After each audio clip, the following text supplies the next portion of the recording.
റോഡരികിൽ പാർക്ക് ചെയ്തിരുന്ന നമ്മുടെ വാഹനം മോഷണം പോയാൽ നമ്മൾ എന്ത് ചെയ്യും? സ്വാഭാവികമായിട്ട് നമ്മൾ പോലീസിൽ കംപ്ലൈൻറ്റ് കൊടുക്കും. അതുപോലെ തന്നെ നമുക്ക് നമ്മുടെ ബൈക്ക് മോഷണം പോയാൽ നമുക്കൊരിക്കലും അത് സഹിക്കാനും സാധിക്കില്ല.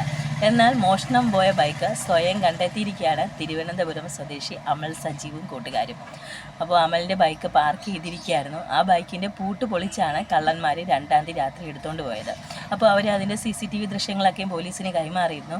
എന്നാലും ആ ബൈക്ക് മോഷണം പോയാൽ സമാധാനത്തോടെ ഇരിക്കാൻ സാധിക്കില്ലല്ലോ. അതുകൊണ്ട് അമലും കൂട്ടുകാരും രാത്രി പെട്രോൾ പമ്പുകൾ കേന്ദ്രീകരിച്ച് അന്വേഷണം തുടങ്ങി. ആ അന്വേഷണത്തിലാണ് കള്ളന്മാർ തൻ്റെ വണ്ടി കൊണ്ടുപോകുന്നതായിട്ട് അമൽ കണ്ടത്. പക്ഷേ ഒറ്റ നോട്ടത്തിൽ അത് തൻ്റെ വണ്ടിയാണെന്ന് അറിയാൻ സാധിച്ചില്ല. കാരണം അതിൻ്റെ നമ്പർ പ്ലേറ്റുകളൊക്കെ മാറ്റിയിട്ടുണ്ടായിരുന്നു. അതുപോലെ തന്നെ അതിൽ കുറച്ച് സ്പ്രേ പെയിൻ്റൊക്കെ ഉപയോഗിച്ച് അവിടെ ഇവിടെ കുറച്ച് കളറൊക്കെ അടിച്ചിട്ടുണ്ടായിരുന്നു. അങ്ങനെ ആ ബൈക്ക് തടഞ്ഞു നിർത്തിയുള്ള പരിശോധനയിലാണ് ഇത് മോഷണം പോയ തൻ്റെ ബൈക്കാണെന്ന് അവർ കണ്ടെത്തിയത്. പിടിക്കപ്പെടുമെന്ന് ഉറപ്പായപ്പോൾ കള്ളന്മാർ ഓടി രക്ഷപ്പെടാൻ ശ്രമിച്ചെങ്കിലും അവരെ അതിസാഹസികമായിട്ട് തന്നെ അവർ പിടികൂടുകയും പോലീസിനെ ഏൽപ്പിക്കുകയും ചെയ്തു. അപ്പോൾ എന്തായാലും സ്വന്തം ബൈക്ക് കണ്ടെത്തിയ അമലിനെ നമുക്കൊരു അഭിനന്ദനം കൊടുക്കാം.